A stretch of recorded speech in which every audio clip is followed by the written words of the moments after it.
강의인데 오전 강의 김지철 이사장님께서 직접 이렇게 나오셔서 여러분들을 만나기를 소망을 하셔서 이렇게 강의를 하고 또 질의응답받는 그런 시간을 갖겠습니다.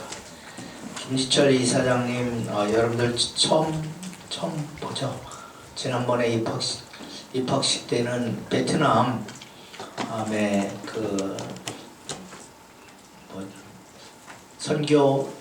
설교에 하러 가셨었어요. 그래서 베트남 교회에 다녀오시느라고 여러분들을 못 만났고요. 아마 오늘이 여러분들을 만나는 첫째 시간인 것 같습니다. 김지철 이사장님은 학력을 먼저 소개해드리면 서울대학교 상과대학 나오셨고요.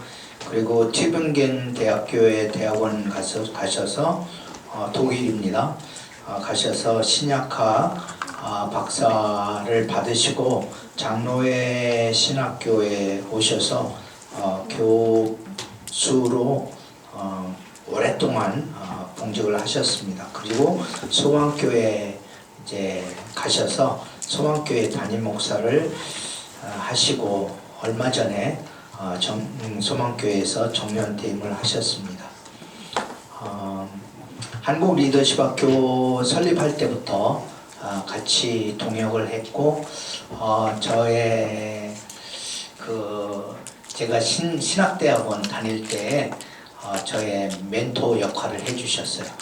제가 신대원 들어갈 때가 1993년도인데 그리고 이제 그때부터 계속해서 기독교명연구원 1996년도에 기독교명연구원 창립 때도 같이 해주셨고 그리고 모든 기관들을 창립할 때마다 같이 했습니다. 예를 들면 대한민국 교육봉사단이라든지 한반도 평화연구원이라든지 이런 것들을 같이 동역하는 진정한 그리스도 안에서의 사랑하는 동역자고 친구고 또 멘토고 붙을 게 많아요. 수식어가.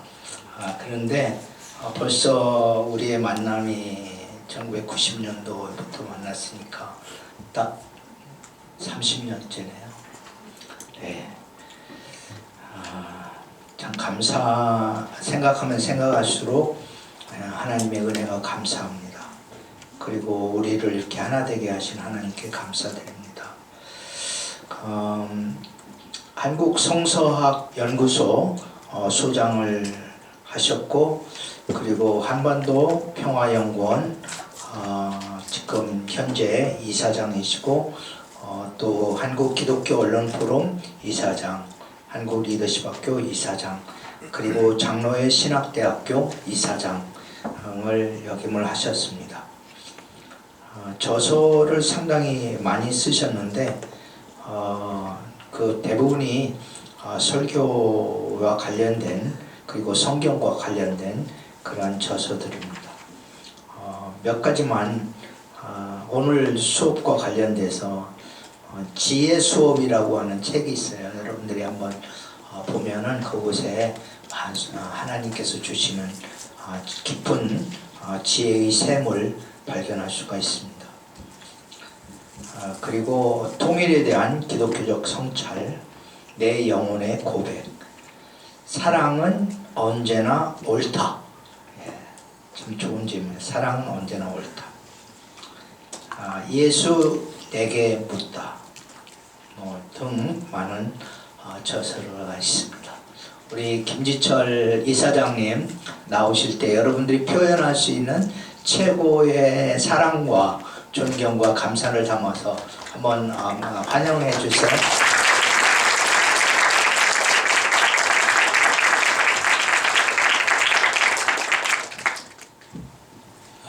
반갑습니다. 벌써 19기가 됐다고 얘기를 들었습니다.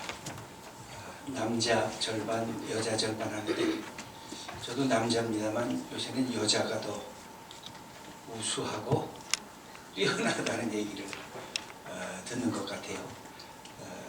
또 남자들은 뭐 게임하느라고 이런데 잘 안 올라가 그러면 약간의 방랑기가 남자들이 더 많죠.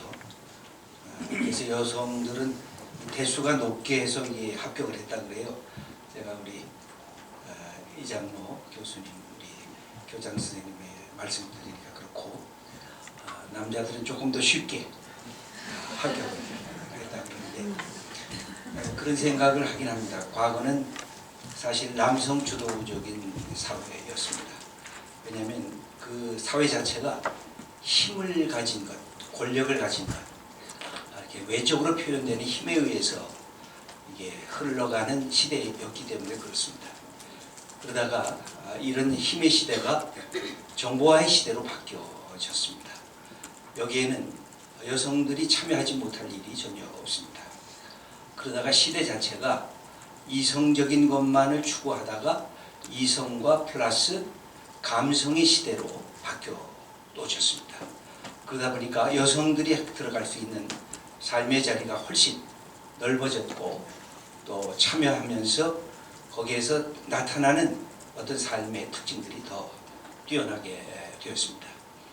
많은 학자들, 사회학자들도 그런 얘기를 합니다. 21세기는 여성의 시대로 이미 들어와 있고 또 여성들이 자기의 자아 실현을 가능하게 할 수 있는 많은 요소들이 이제 열려져 있다라고 하는 얘기를 하는데 저도 아들 하나, 딸 하나가 있어가지고 그런 얘기를 종종 하고 합니다.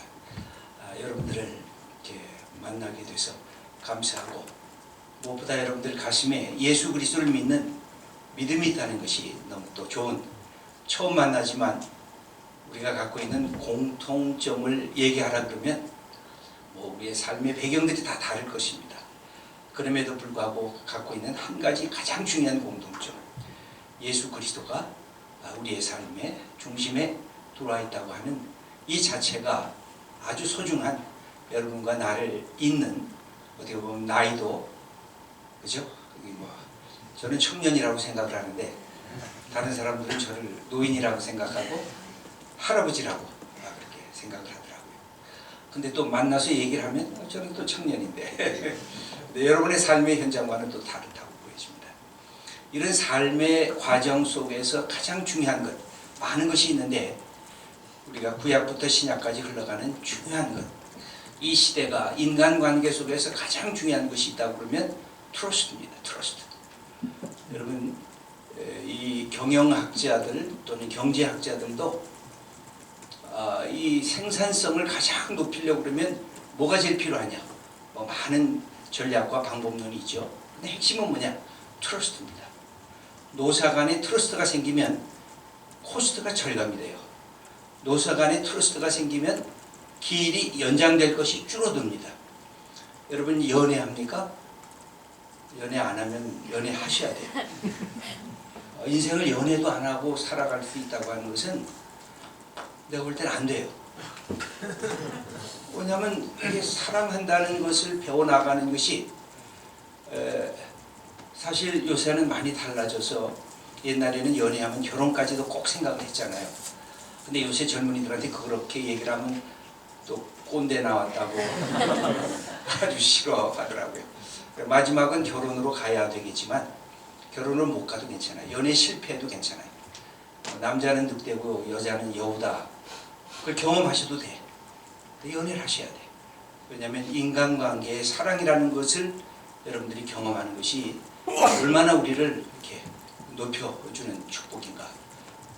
저는 그래서 옛날에 우리 이장로 교장 선생님에도 그랬는데 이렇게 공부할 때는 옆에 있는 사람하고 연애하지 말고 나중에 여기 졸업하게 되면 잘 이렇게 찍어놨다가 여러분들 안에서 좋은 커플이 나오는 것도 너무 좋은 것이라고 저는 생각을 해요. 근데 연애할 때 제일 중요한 게 뭐예요? 트러스트예요. 트러스트. 근데 구약에서부터 신약 전체까지 흘러가는 가장 중요한 컨셉이 뭘까요? 트러스트예요. 하나님과 나와의 트러스트, 나와 너와의 트러스트, 나와 세상 속의 관계성의 트러스트. 그래서 기독교는 어마어마한 인간이 갖고 있는 가장 소중한 내용을 담고 있다고 하는 것을 우리가 늘 기억할 필요가 있어요. 예수 믿는 게 어쩌다가 믿는 게 아니라 우연 속에서 그냥 내가 신앙 속에 들어왔다가 아니라 하나님께서 인간관계 속에서 보여주는 가장 핵심적인 테마를 기독교는 선언해 주고 있어요. 그런 점에서 구약에서도 아브라함을 믿음의 조상이라고 얘기를 하고 있고, 우리 예수님께서 이 땅에 오시면서 믿음의 주님으로서 다가오는 것도 얼마나 귀한 것인지 몰라요. 여러분, 인생에서 트러스트만을 바로 붙잡을 수 있으면 어마어마한 여러분들의 삶의 변화와 그 다음에 삶의 여러분들의 목표에 그 자리에 접근할 수 있는 많은 가능성들이 열려집니다. 이 트러스트가 깨지면 모든 것이 무너지는 것입니다. 근데 어떻게 해야 돼요? 내가 나에 대한 트러스트도 갖고 있어야 돼요. 이게 자책감이라든지 자기 연민이 때로는 필요할 때가 있어요. 그러나 자기 연민이 이게 지속이 돼가지고 자기 자학이 된다든지 아니면 이게 우울증으로 자기를 학대하게 되면 문제가 많이 발생을 할 수가 있어요. 그래서 성경은 자기 자신도 격려할 줄 아는 사람이 되는 거예요. 여러분, 그래서 트러스트에서는 자기가 자기를 격려할 줄 알아야 돼요. 내가 실패하잖아요. 여러분, 실패하는 거 많죠? 내가 결심했다가 실패하고 벌써 2월 달이 됐는데 여러분 1월 1일 2일에 결정한 것 몇 %나 지금 하고 있죠? 50%? 괜찮은 사람이죠? 50%도 못하잖아요. 그러면서 자학을 하고 자기를 미워하고 형편없는 존재라. 그렇다고 남이 너 문제 있는 인물이야 그러면 또 벌컥벌컥 화를 내면서 자기 자신은 자기에게 트러스트가 없는 거예요. 그래서 신앙이란 자기를 격려할 줄 알아야 돼요. 시편 42편과 43편을 보면 자기 자신을 향해서 질문해요. 네가 어찌하여 낙심하며 네가 어찌하여 낭망하느냐. 여호와 하나님을 바라라. 자기를 격려할 줄 아는 게 그 트러스트의 그 모습이기도 한 거예요. 근데 이런 많은 이 트러스트를 가능하게 하는 우리의 이 밑바탕에 하나의 중요한 이 우리의 삶의 자세가 있어요. 여러분, 예수님을 여러 가지로 표현하죠. 예수님 표현하는 그런 하나의 언어들이 뭐예요? 뭐죠? 예수님은 뭐라고 표현해요? 말씀. 어린 양. 하나님의 아들. 목자. 삼일체. 여기 또 조직신학적으로 신학적. 독생자. 구원자. 사랑. 그리스도. 예. 믿음? 예. 여기 맨 마지막에 기독교에서 제일 많이 얘기하는 핵심은 뭐예요? 예수가 주님이다. 그죠? 주님이다. 그 다음에 다른 것도 다 맞는 답이에요. 틀린 답이 아니라 기독교가 제일 많이 하는 예수님이 주님이다. 그러면서 오늘 주제가 안 나왔는데 예수님이 어떤 분으로 성경에는 나타나냐면 지혜의 선생님이시다. 이렇게 성경에 복음서에 나타난 예수님의 그 모습이 우리의 주님이면서 지혜의 선생님입니다. 여러분, 지혜자가 되고 싶습니까? 아니면 미련한 자가 되고 싶습니까? 이거 너무 대답이 제가 단순하게 물어봤네요. 그러면 여러분은 지금 지혜자입니까? 왜 아니에요? 아니요, 그런 사람 누구예요? 왜 아니라고 했죠?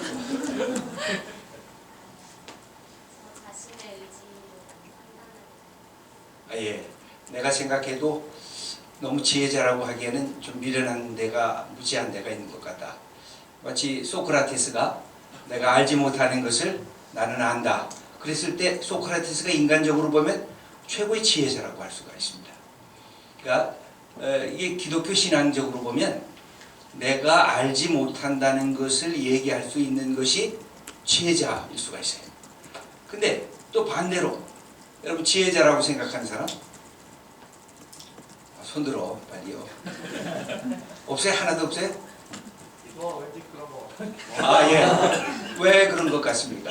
오늘 이 목사님의 강의를 선택한 것이 되게 지혜가 있어요. 예. 재밌는 표현이죠? 여러분, 예수님이 지혜의 선생이니까 우리는 뭐가 되죠? 지혜의 제자가 될 겁니다. 그러니까 뭘 하면은 우리가 지혜자가 돼요? 예수님을 바라볼 줄 알고 예수님을 믿을 줄 알고 예수님을 사랑할 줄 알고 예수님의 생각, 예수님의 판단, 예수님의 인간관계, 예수님이 갖고 계신 하나님과의 관계, 이런 것들을 내 것으로 받아들이면 내가 지혜자가 또한 될 수가 있죠. 그러니까 우리들에게는 이 두 가지 요소가 동시적으로 들어와 있다고 할 수가 있습니다. 나는 미련하고 나는 무지한 나 자신의 한계성을 느끼면서 내가 갖고 있는 문제점을 확인하는 것, 그것도 지혜자예요. 근데 그것은 반만의 지혜자예요. 진짜 지혜자는 정말 지혜 자체이신 예수님을 우리가 받아들이고 그분을 통해서 그분이 삶을 어떻게 관주하시고 인간관계를 어떻게 하시고 이 시간과 역사와 이 삶의 사건들을 어떻게 보고 계신가를 우리가 깨달을 수 있다고 하면 우린 진정한 지혜자가 되고 있는 것입니다.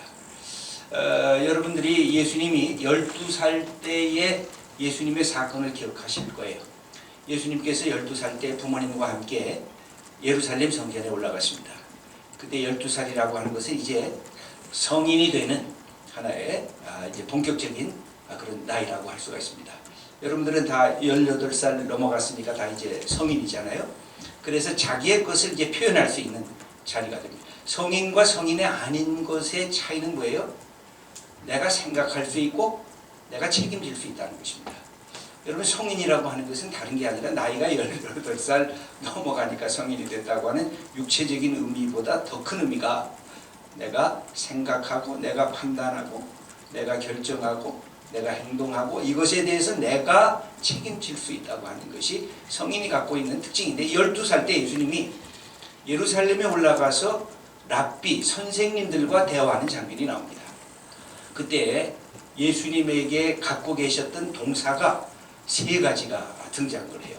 저는 모든 공부하는 사람, 여러분이 평생 공부하고 싶어하면 여러분들이 꼭 학위가 아니어도 괜찮아요.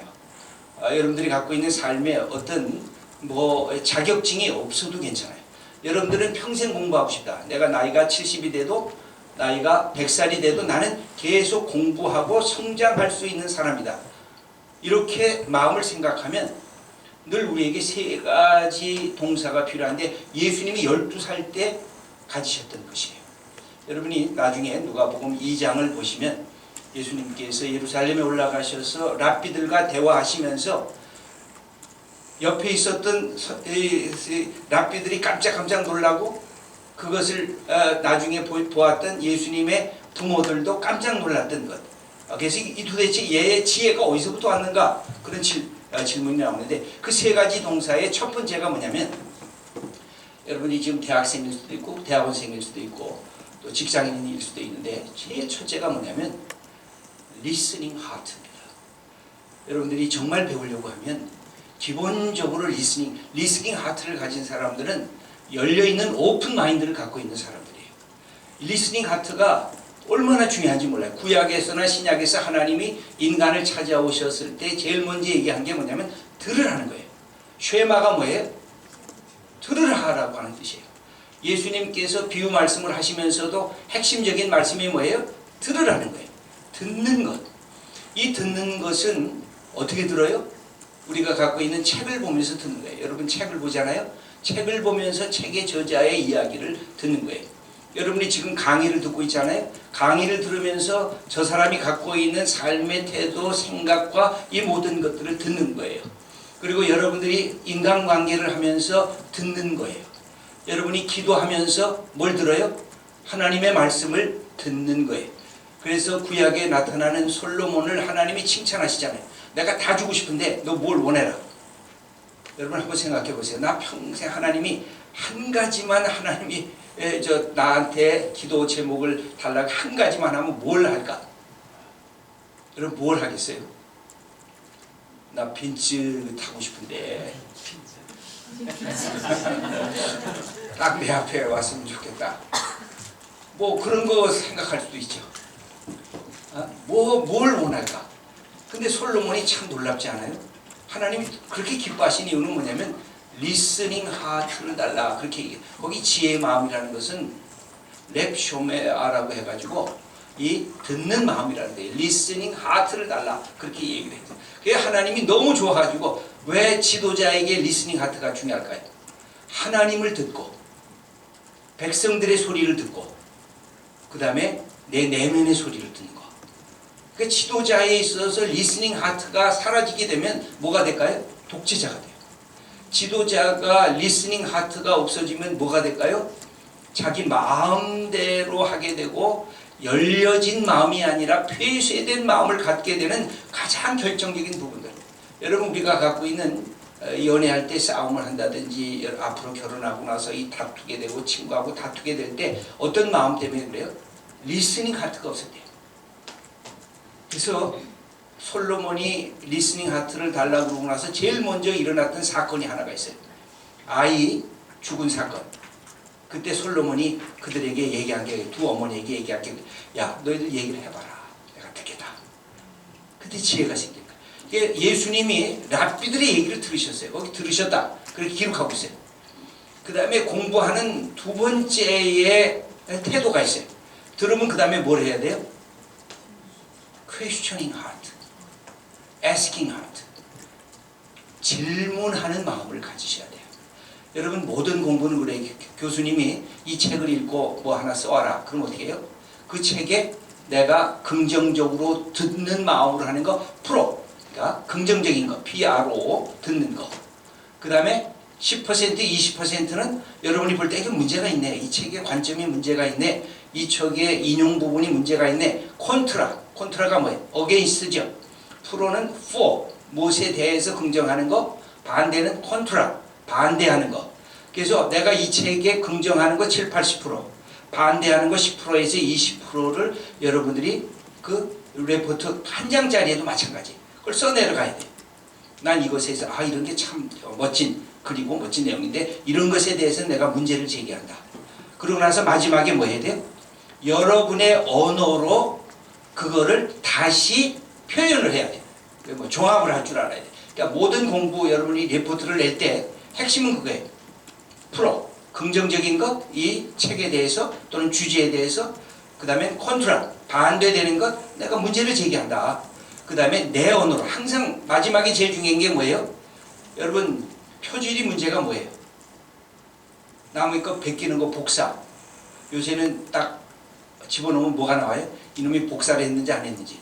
저도 옛날에 이 학생들한테 레포트를 내라고 했잖아요. 10장짜리 A4로 10장짜리 내면 와 이거 너무 잘했어요. 근데 또 읽다가 보니까 이게 어디서 본 것 같은데. 그래서 어떻게 결정을 해요? 제일 처음에 한 친구하고 그 친구 이렇게 비교해봐요. 그럼 어떤 게 표절일까요? 더 잘 쓴 게 표절일까요? 거기에 저 문법적으로 조금 문장이 틀린 게 표절일까요? 네, 아주 똑똑하네요. 잘 쓴 게 표절이에요. 뒤에 쓴 사람은 그걸 갖다가 여기 문법이 틀렸네. 여기 저 스펠링이 틀렸네. 그리고 바꿨어요. 이게 텍스트 크리틱이라고 그래요.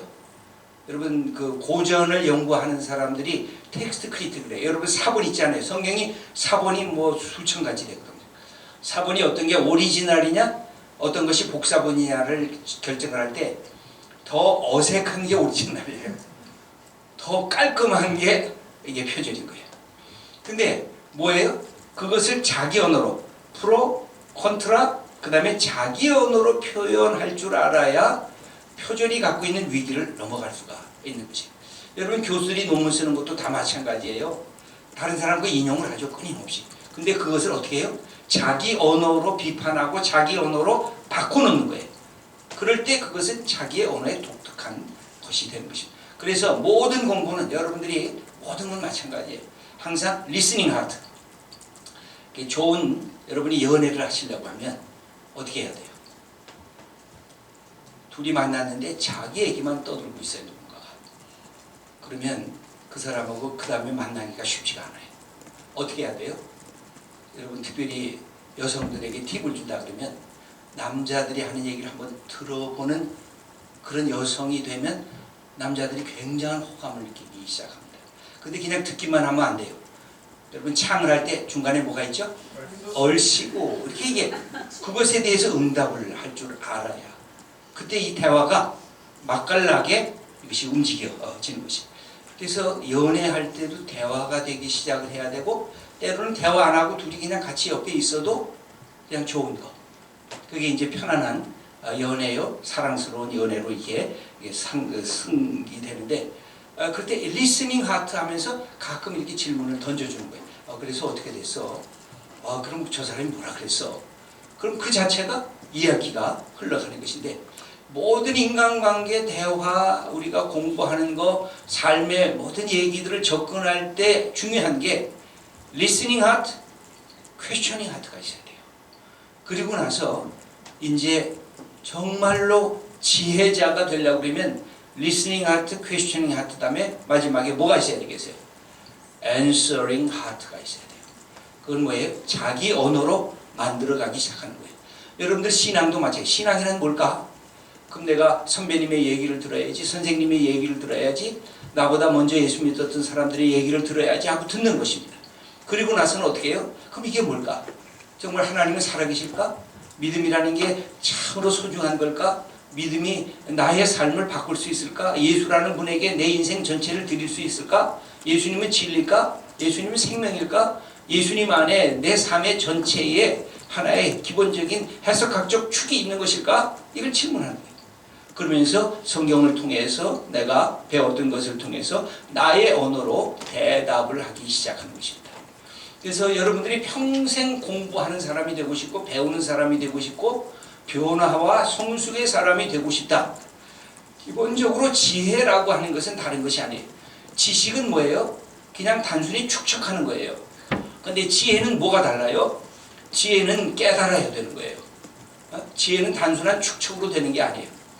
여러분, 지혜와 지식의 차이는, 지식은 백과사전적인 정보 제공을 자꾸만 쌓아나가는 것이 지식이라고 한다면, 지혜는 그 모든 내가 갖고 있는 내용들을 나의 언어로, 나의 생각으로, 나의 가치관으로 해석학적으로 그거를 변화시키는 능력이 있는 거. 그게 지혜예요.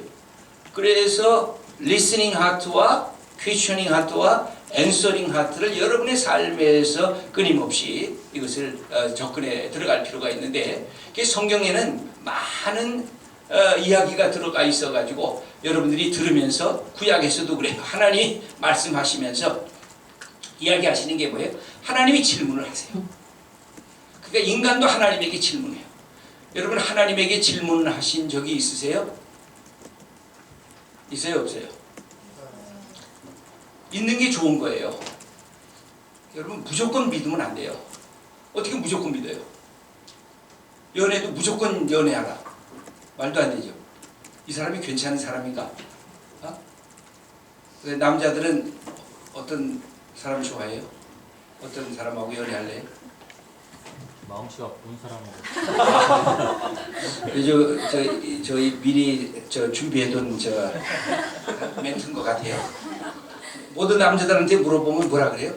예쁜 여자하고 연애하고 싶다 그래요. 아니에요? 맞나요?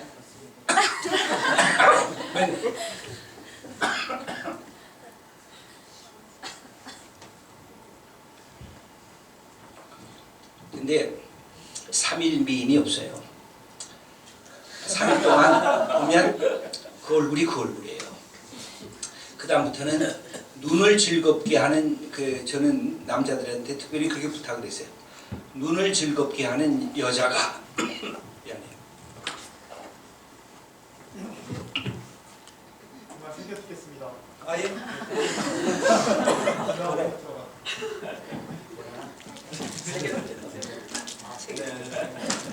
그럼 잘 새겨드려요. 눈을 즐겁게 하는 여자가 처음에는 모든 남자에게는 다 좋아요. 그걸 싫어하는 남자가 없어요. 근데 이렇게 만나다 보면 뭘 즐겁게 하는 여자가 중요하냐면 귀를 즐겁게 하는 여자가 중요한 것입니다. 저는 우리 남자 청년들에게 늘 그런 얘기를 했어요. 뭐 여자를 어차피 얼굴 보고 따라가는 게 남자들의 이 동물적 속성이거든요. 근데 그 동물적 속성에 멈춰서는 것이고, 연애를 이렇게 깊이 하게 들어가게 되면 내 귀를 즐겁게 하는, 그게 뭐예요? 지혜로운 여자인가? 거기에 남자의 말을 들을 줄 알고, 또 자기의 얘기를 표현할 줄 알고, 그러면서 함께 이것을 나눌 수 있는 그런 사람의 만남이 이게 굉장한 축복인 거예요. 그래서 이런 부분들을 우리가 해야 되는데 그 점에 자기의 언어가 있어야 돼요. 여러분 자기의 언어가 없으면 안 돼요. 이 노래를 우리가 해도 사람마다 똑같은 음정인데도 다르잖아요.